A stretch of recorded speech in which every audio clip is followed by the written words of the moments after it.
brother. Even when I'm broke, I'm scheming. Real talk, no gimmicks. Break bread or fake dead. Yeah. If you love me, show it, that's all I say. Break bread or fake dead.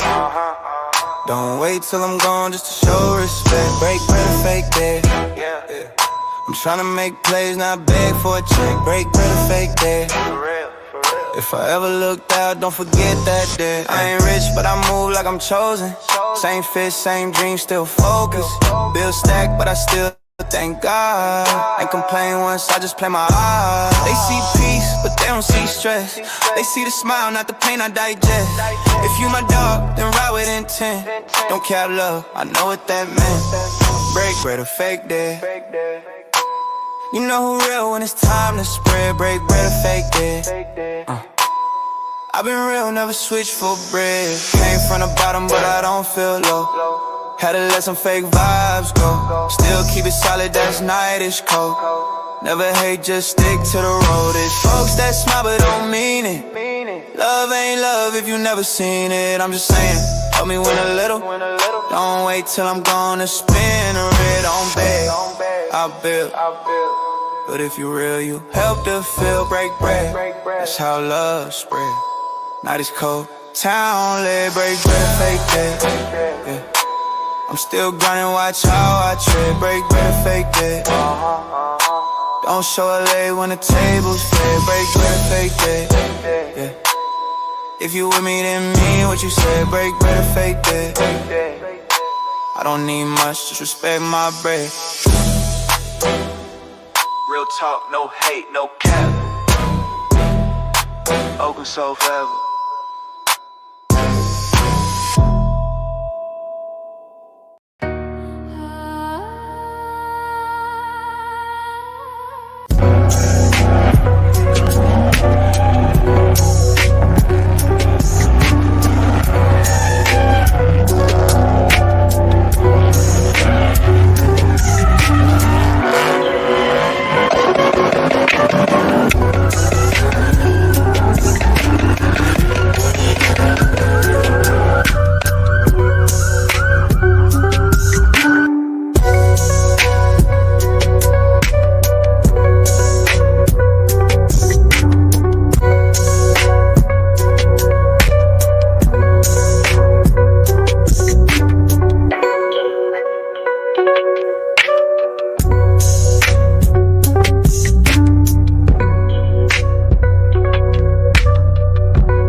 What's going on? What's going on? What's going on? What's going on? What's going on? What's going on?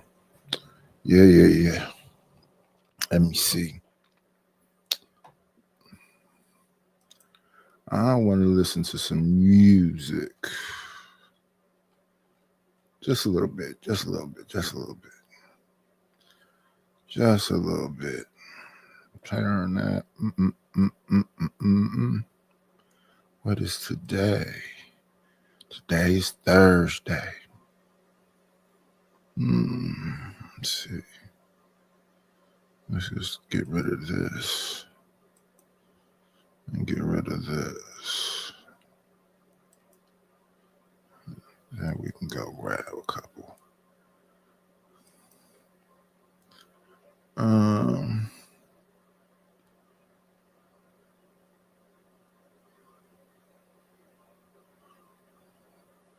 We're going to go with this one. And spending my days thinking about you, girl. Being here with you, being near to you. Can't explain myself. Why? Let's listen. Come back with this nightish. You don't have to fight it. It's gonna be alright quick. Hit the spot you won't miss. Come and have some fun trip. Yeah, it's gonna be the ish. Slide through, don't run from it. Come hang with the paladin. Baby, let me talk my talk, let me lace your mind. You ain't never had a vibe like this, one of a kind. We can cruise through the city, hit the paladin for the night. A little laughter, a little smoke, let me get you right. Yeah, you've been tense, you've been stressed, let me loosen that. We're paladin, ain't no capping, put the truth in that. We can vibe on the sofa, dance in the kitchen. Whatever mood you choose, girl, I'm matching your rhythm. Come back with this nightish. You don't have to fight it. It's gonna be alright quick. Hit the spot you won't miss. Come and have some fun trip. Yeah, it's gonna be the issue. Slide through, don't run from it. Come hang with the paladin. You've been looking like a blessing with a little attitude, but that's cool. I like a queen who keeps a mag in the tool. That sun and wine, sip some. Turn the lights down quick. Conversation getting real, now you're locked in quick. Ain't no pressure, just pleasure, I respect your pace. But if you choose to ride tonight, I'm at your grace. Lay your worries on the couch, girl, let them fade. You ain't felt this before.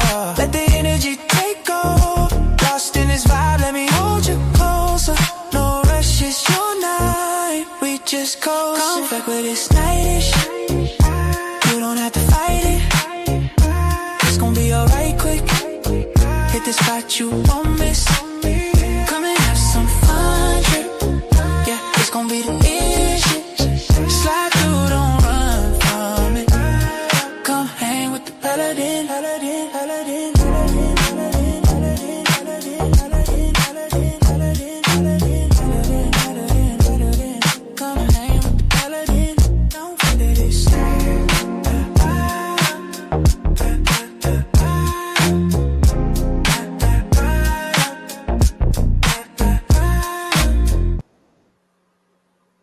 Yep.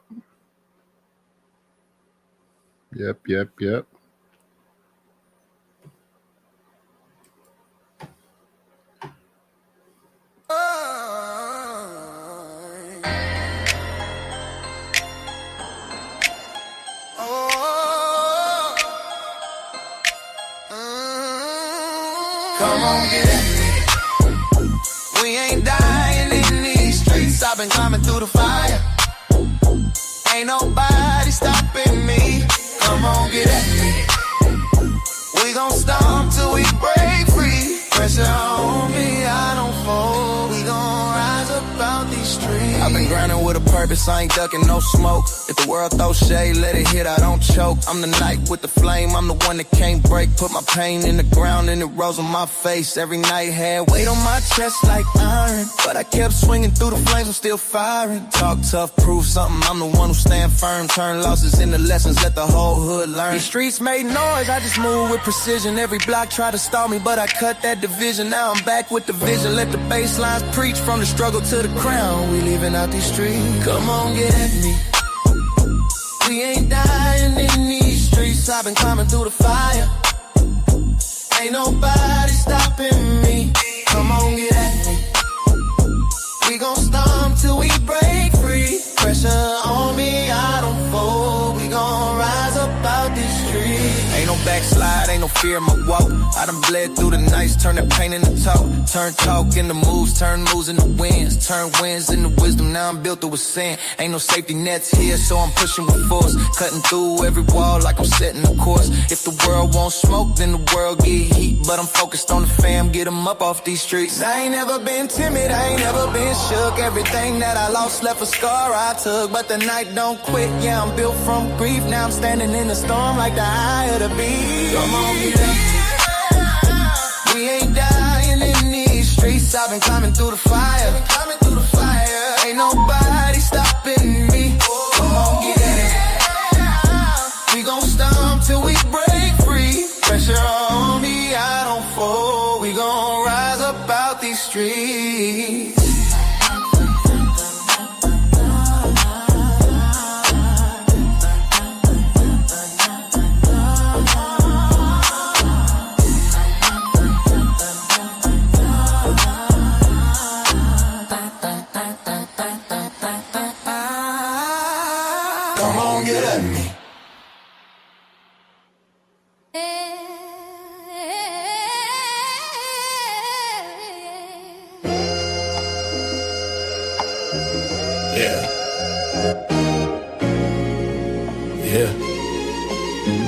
It's the night, baby. Larry put that name in these YouTube streets. We've been grinding, bleeding, believing. Ain't no shortcuts to this. We earn it. Like, comment, and subscribe to the truth. Nice forever. We don't fold under pressure. Praying for pain and lessons. How we work for blessings. Lair and Paladin, yeah, we rise where it's gritty. In these YouTube streets, building faith for the city. I ain't rich yet, but I'm working hard to make it. Every clip, every bar. I'm never faking. From the dungeon to the throne, still grind faithfully. Like, comment, and subscribe if you relate to me. I've been fighting all my life just to post my vision. Every view count feel like divine precision. The pain made me patient, the hate made me real. The fame never changed me, I'm still that still. No deal, no gimmick, no fake love shown. Just a night with a mic and a lair of his own. Paladin beside me, we carved this lane. Through trolls, losses, love and pain. Algorithm cold, but I still get through. Every upload I drop, that's a dream renewed. I talk to the fam, I'm the hope they see. From the block to the booth, this is legacy.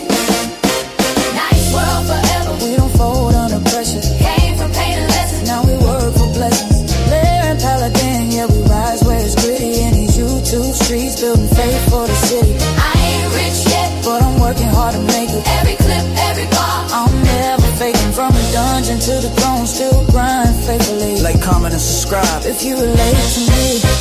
Some days I wake up tired, some nights I don't sleep. Cause greatness don't grow unless you so deep. Camera light on, but I feel that dark. Pain in my heart, but it's fuel for the art. Got folks depending on me, I can't lose sight. Even when the comments cold, I fight that fight. Ain't no glam in the grind, but we still shine fine. Nice world on my back, every view's a lifeline. They talk slick in the thread, but they watching still. Cause the real recognize the skill that's real. And when I finally make it, I won't forget the struggle that taught me how strong I get. From Oakland to the world, it's nightish life real. Every upload's a battle, every bar's a seal. Pain turned to peace, Lair turned to throne. We the kings of these screens on our own. Nice world forever. We don't fold under pressure. Came from pain and lessons, now we work for blessings. Blair and Paladin, yeah, we rise where it's gritty in these YouTube streets, building faith for the city. I ain't rich yet, but I'm working hard to make it. Every clip, every bar, I'm never faking. From the dungeon to the throne, still grind faithfully. Like, comment, and subscribe. If you relate to me, Yeah. nice world forever. Nice world forever. Nice world forever. Blair and Paladin. Nice world forever. The grind don't stop. In these YouTube streets, we the light of the lesson.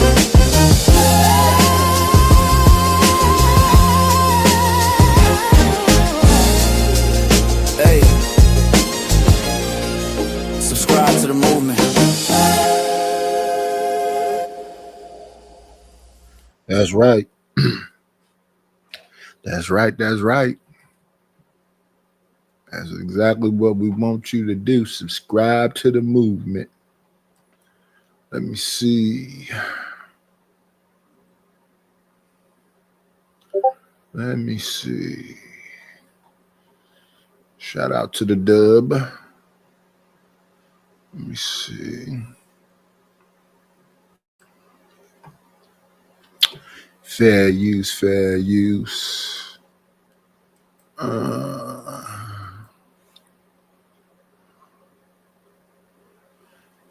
me see. Here we go. Start from here. All Urban Central. Turned up. Man, don't want no old bitch, man. What nigga don't want a young man? Huh? You don't like it, he man, straight up. Yeah, the what want something that been, you heard me? Oh, nobody go, man, have emotion. We ain't going to the used car line, man. But see, that don't be nothing but that water on it, like, man, hey, yeah, damn near, yeah. Old enough to be your daddy, yeah, of course. Man, want some, yeah. He 39 and she 26. I don't understand what the problem is. She's above 25. She understands the decisions that she's making. Most likely people in her age group can't do the things that she want done for her.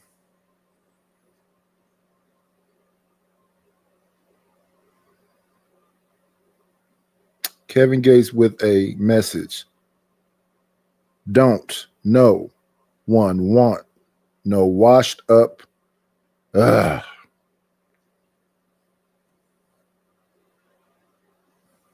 Got more sense than, hey, got sense enough to know how to listen. You swing that, you gotta be able to, you gotta know how to, you gotta swing that. You gotta be able to, you gotta be all off in there like this. You can't just be doing like this or doing like this. You gonna be like, man, I know you ain't hear me.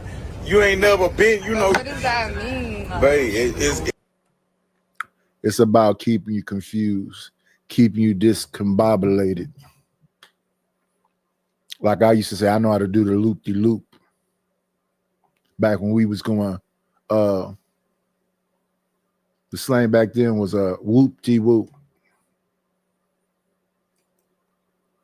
On swoobs. They never knew what we was talking about.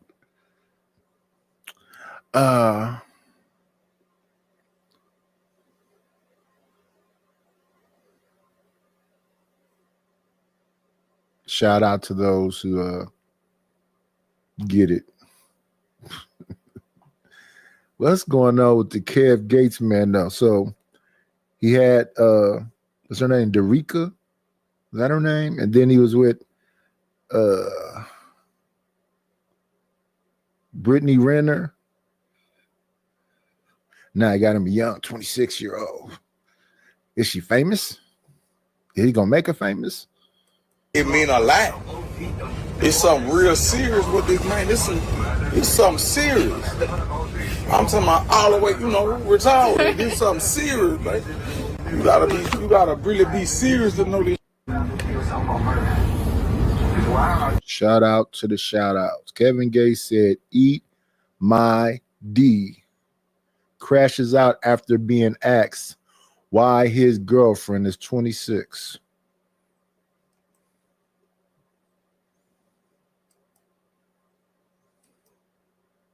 He ready to fight about it.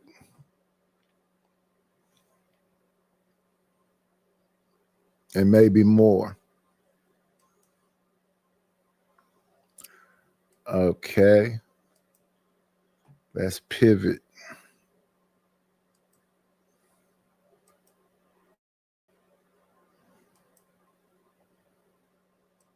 Our first topic of discussion, Kevin Gates has recently went viral after taking some backlash for him being 39 and his woman being 26.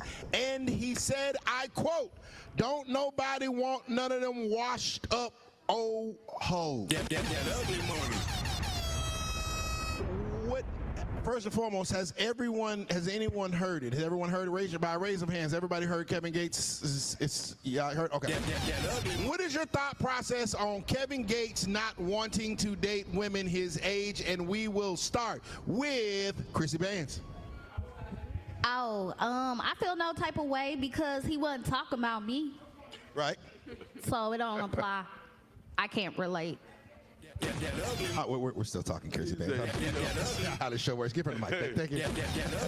You can't just drop the mic. Give her the mic back. She tried to goddamn. She tried. Kanye out. Yeah. It don't work like that.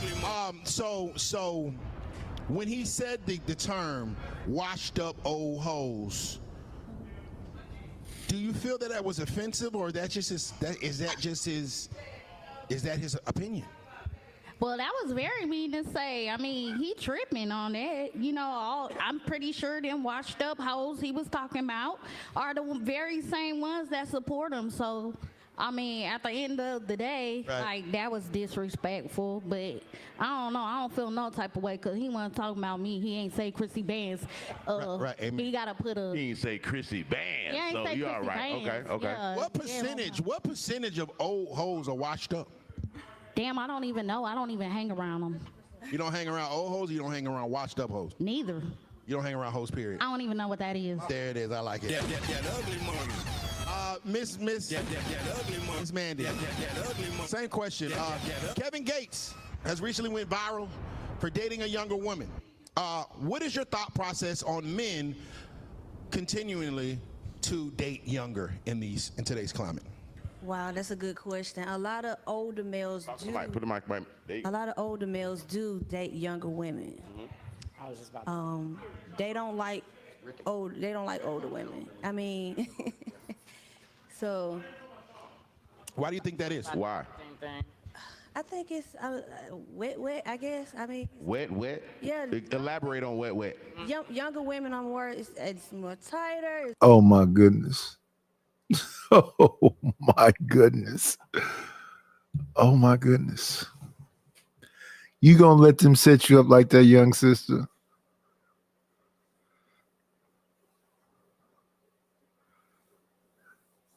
My goodness.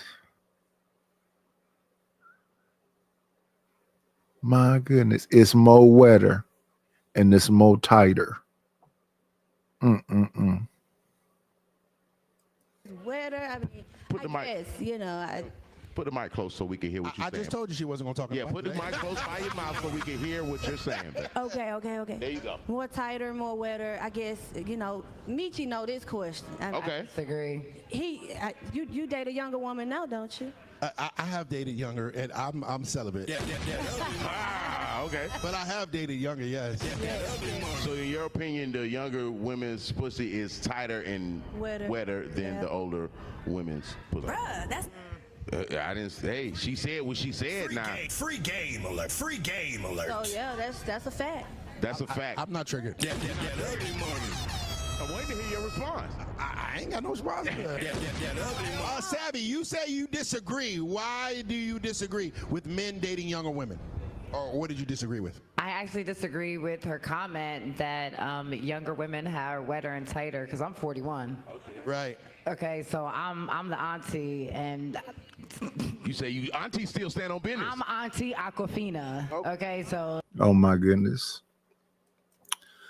So they got young women and older women there. So it's finna be a little battle royale about who got the better vagina.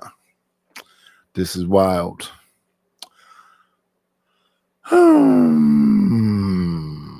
My goodness. What up, Dub? What up, TMKC? What's going on, LA? Hey, Sin 7.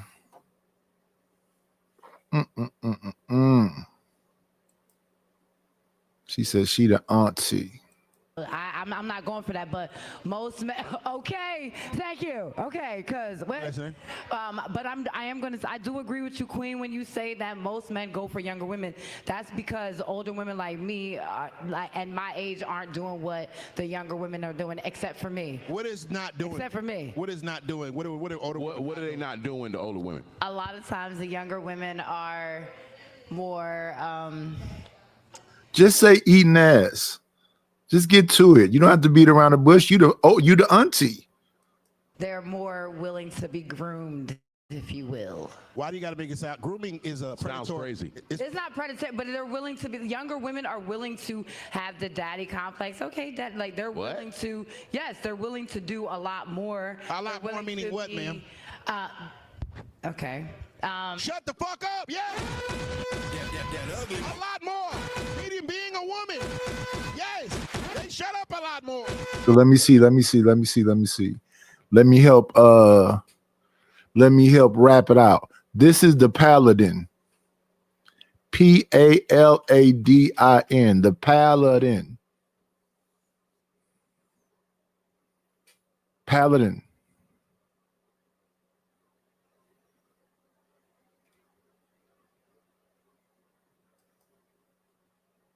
They're women a lot more. They're feminine a lot more. They listen a lot more. They're cooperative a lot more. They actually like their man a lot more. They don't argue as much a lot more. That's why men like younger women.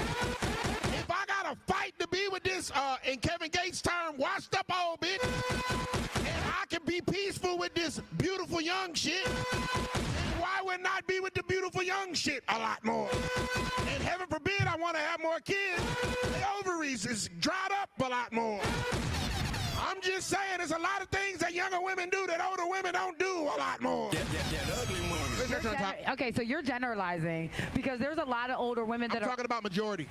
There's a lot 51%. There's a lot of older. There's a lot of women out here that will take care of their men, that are really down here for the kings, that are really out here that'll bust it wide open for real. So I just really feel like, and I'm one of them, okay, that are willing to be collared and to shut the fuck up as well. I'm not. You cannot make an example. What you said, Bill? What's that thing? Anecdotal. Make an exception. Anecdotal. We can only talk about majority. The exception is not the rule. 51% of older women that I met don't do that shit. 51% of the older women I've met don't shut the fuck up. 51% of the older women I've met don't listen, don't want to get on a nigga program, want to change up a nigga program when they program ain't even working for them, when they credit score ain't even good, when they financial status ain't even right. So why the fuck are you trying to change up my program, man? Just 51% though. That ugly money. No, he's got a point. Great. I knew I was going to get anybody. But okay, you're talking about majority, but you're the majority of the people around you, the people that you hang out with. If you're not going to venture out and see what else there is, you only know the 51% that's around you, King. Just saying. I'm just going to date the young bitch. I don't got to venture and do nothing. I'm going to get that young fine shit. As long as it's over like 21, as long as I go have a drink with her. I'm going to go who fucking likes me. I'm going to go with who makes me happy. I don't care if she's 21 or 41 or 61. If she make me happy, if she like to be a woman, if she want to be submissive, if she want to be feminine, then that's what I'm going to go with. And whoever, whatever the fuck age she is, if she want to be combative, if she want to be masculine, it's back to the apartment. Thank you, Miss Savage. That ugly money. Look at Tootie Shiver there like that ugly money. trying to go viral and shit, but boy, he be pushing that motherfucking button, man. That be the fucking button, yo. Tootie. That ugly money. Kevin Gates says that he wants to date younger women, and a lot of men agree. Why do you think that is the case? I mean, cause they fun girls, you know. I guess so. What's a fun girl, Tootie? Yeah, what's a fun girl? Fun girls, they just do whatever they do. Like you said, they is gonna goddamn but they ain't gonna be the one then you ain't gonna be the only one they with. So you feel me? You know? That's what I'm saying. So when you say you mean like cheat? No, like Okay. you know, just like, you know, the freaky shit, the goddamn, you know, go do this, the submissive shit, you know, all the little shit that y'all want. You mean like a girlfriend drop a bomb? Girlfriend, like a woman that's in a committed relationship with her man, and he's suggesting, and they're coinciding, and they're making the same plays. What you just described is a woman that's in a productive relationship that's gonna work and is gonna last for a long time. Y'all should take notes respectfully. That's what it sounds like. That's not what I said. I don't know. I thought that's what I heard. Did I hear something wrong? Correct him, Tootie. Correct him what you said, Tootie. That's not what I said. What you I saying, said Tootie? you ain't gonna be the only nigga she doing that with. So if you okay with that nigga, that shit, cool. So you saying younger girls can't be faithful? Right. I'm just saying. And why the fuck all these goddamn divorces from these old bitches happen?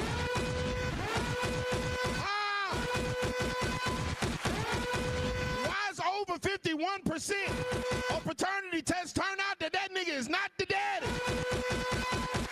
Why is 80% of marriages ending in divorce? Excuse me. 50% of marriages ending in divorce and 80% is filed by women. That ugly money. How the hell is all this goddamn outside pussy everywhere from married women if all the young hoes is the one that's cheating? That ugly money. I'm just trying to understand. Okay. That ugly money. I just don't understand how a girl that got a low body count is supposed to be the cheater, but the woman with the high ass body count not supposed to be the cheater. That ugly money. A quarter horse couldn't satisfy her after 30 niggas. That ugly money. I'll take the motherfucker with one or two, single digits. That ugly money. Single, you saying the girl with the younger girl with the smaller body count is more likely to cheat than the older women with a higher body count. Who you talking to, me? Yeah. Oh, what you said? Never mind. That ugly money. Thank you, Miss Tootie. That ugly money. Let's go to Big China. That ugly money. That's that Mike. Big China. That ugly money. Kevin Gates has staked his claim that he is interested in dating younger women versus older women. What do you feel about that? I feel like I'm a young tender, Miss Fiji. Okay. Free game alert. First off, Okay. I like to have fun like Diddy and Carisha did. Bruh, that's not it. What? Trying to go to jail. Whoa. She says she like to have fun like Diddy and City Girl fun. She want to go get the pink cocaine for you.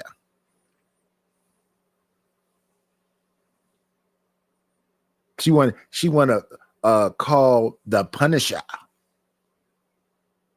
She wants you to sit in a corner while they baby all the room. Y'all shall not have no Diddy party on Trigger Alert tonight. There will be no misuse of baby oil in this motherfucker tonight. There will be no flying out. I promise everyone that she came across state lines on her own accord. If she was not flown out, feds don't come get me. If she is only here for the purpose of the podcast, nothing else.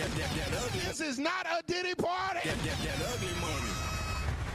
I'm just fucking with you. Go ahead. What's going on, Rilla? We like to have fun. You like to have fun. We drink Don Julio. Ooh. Okay. We don't drink gin and juice, baby. Gin and juice is crazy. What the hell? Loose that They want to have fun. Yeah. What up, SD? That's what she said. say Don Julio hurt. I got some Don Julio at the house. Yeah, just chill, bro. Just chill. Okay, so you don't have no problem with older men dating younger. Babe, I'm 23. So you like dating older men or younger? Yes. Who's the oldest man that you have dated? 62, baby. I'm trying to. Drop a bomb, trigger. Take a look out. Watch out for your granddaddy. 62. You're 23 now. 62.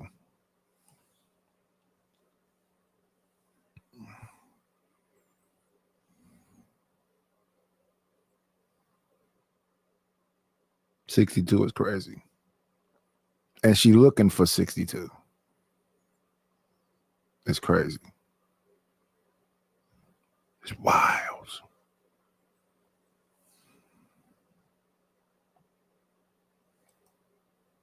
Watch out for your uncle.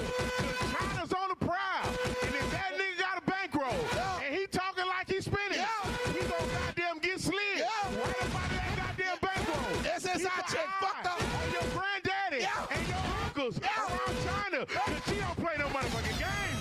And I mean that respectfully. I'm gonna introduce her to my I'm gonna come up to y'all granddad and I'm Hey. just like this. God bless our granddaddies in the world. He gonna have God a bless our but it's okay, granddaddies in the though. world. And you know what? He gonna be happy. He gonna be all right. He gonna be all right. He gonna be all right. He ain't fucked up about it. He ain't fucked up about it. Pop wouldn't be fucked up about it At all. I had a little bit China come over here Respectfully. I still trying to get my left leg up. Hey. Pops ain't playing with us. Shout out Papa Ninja, man. Thank you, Miss Child. Casino. Kevin Gates has said that he is no longer interested in dating old up washed hoes. He wants to date younger women. What do you think about that? If that's what the fuck he want to do, let him do it. Shit. Folks be all in people's business. I ain't even hear about none of that because I don't be worried about none of that. Amen. But I mean, if we want to talk about the topic, shit, like most people said, younger girls be more young and lit, like young and turn, like niggas be wanting that. Nobody want no. I ain't gonna say old washed up, but older people be more chill, like more laid back and stuff. Niggas still probably want to have fun at old age, so they probably I don't know. That's probably what it is. Okay. So the older men want to have fun with the younger women. Yeah. And some older ladies, you know, they be Trying to look like, duh. The fuck? Tootie look like something stank like, oh my God. So me myself, okay, I say I'm an older man. I'm 43. So you're saying that a man my age I would date a younger woman because I want to go out and go out to the club with her? You saying you're 43 right now? You have to speak. I'm 43. Yeah, I'm 43. Oh, black don't crack. Hey, man. Thank you, Queen. And this shit ain't Beijing either, guys. You ain't got the spray on. Ain't no spray on that motherfucker. Man, ain't no spray on this motherfucker. It's genetics. Get in there. Shout out Jalen Brown. Don't hype me up like that, because I done forgot what the fuck I was saying. She done hype me up. Never mind. We're moving forward. Let's read the super chat. Come on. She done hype me up, guys. Say I look young anymore. Soundboard crazy.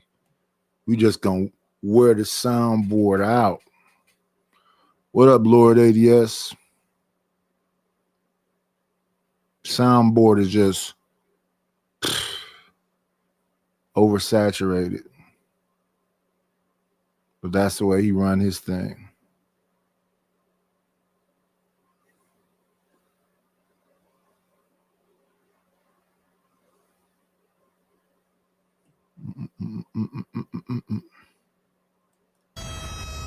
We got a whole bunch of super chats. I think the chat is triggered. All right, let's see what we got.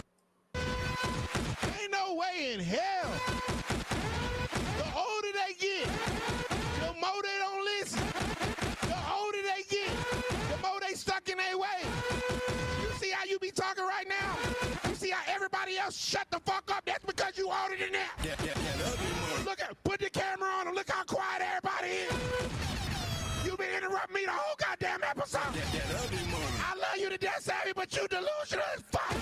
These old hoes be talking. And they talking about. And they don't be talking about nothing. And they keep on talking. And then they do this dumb shit after they say some dumb shit. That ugly money. Ooh, I'm tired. Biz, read the super chats. Okay, I need another drink. Okay, we got another a drink. shout out to my James Shooter.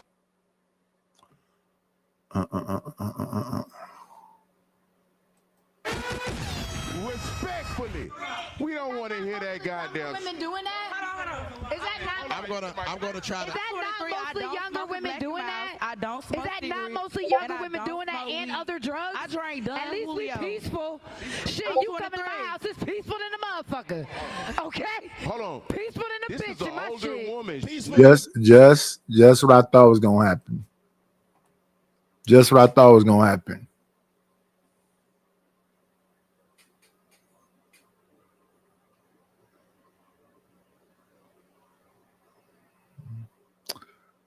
What's up, living humbly?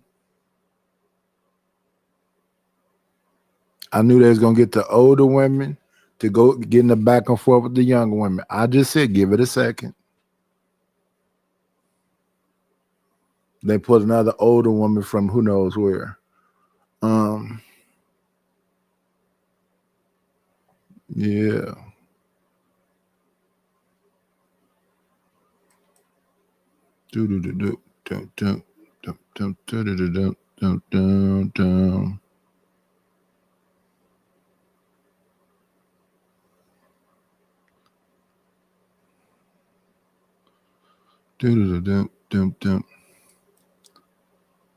Peaceful, and you gonna be peaceful, and you gonna get your dick sucked. And you gonna get your dick sucked. Okay, shouts out to And that. you gonna get your dick But sucked. peaceful for whom? Okay, for that king that walked through my threshold, motherfucker. Then why you ain't married? What is you talking about? Then why you not married? But we, Exactly. Ain't nobody trying to hear that false advertisement. If it was so fucking peaceful, you'd be married. It'd be a nigga over there getting his dick sucked tonight. It'd be a nigga over there right now. It'd be a nigga at the house watching this shit like you better not say nothing crazy. If it was so fucking peaceful, women always talk about they got so much peace. This shit's so good. But why the fuck a nigga won't stay the fuck around? Cause why? Cause you don't shut up like you're doing now. I told you at the beginning of the show, when you hit this button, the mic is muted. I'm talking right now, big dog. Hold on. When you hit this button, the mic is muted, but yet you still talk. So I'm gonna tell you why it's a nigga not over there when it's so peaceful. Cause your peace don't come with quiet. That ugly money. Now it's your turn to talk. That's I wasn't talking to you, man, but I could get on your ass. Just fucking with you. That ugly money. Boy, this freaking right here. That's a good Ain't show. nobody trying to be submissive to no bullshit. We have boundaries that Right. we had to stand on. And them boundaries you're not going to be able to cross. Then you shouldn't have fucked them. It's tons of niggas out here that you could have chose to fuck, that you should have listened to. Why the hell did you pick the weird ass nigga that you can't fucking follow? You should have picked the leader. You should have picked that nigga. Why you picked them niggas? You chose it. You chose to open your leg. You chose to let him shoot up the club. You chose to goddamn hold the baby to 9 months. You chose to push it out your pussy. You chose him. You chose him. If you don't want to listen to the man, you shouldn't be with the man in the first goddamn place. That ugly money. They fertilized the egg, but we chose. You chose to fuck him, Yeah. right? You had to give him some pussy. Oh my goodness.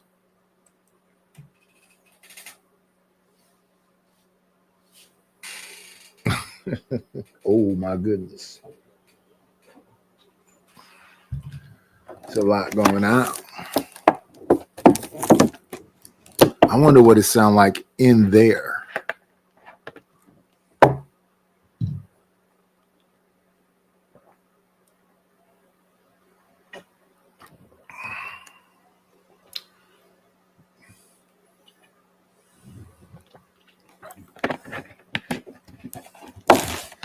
What up, Truth?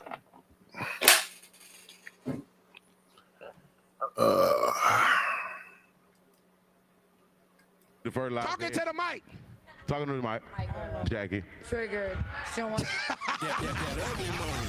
Let's move forward. I think we got all the clips off that. That ugly money. All right, let's read the super chats, bitch. That ugly money. Ladies. That is annoying.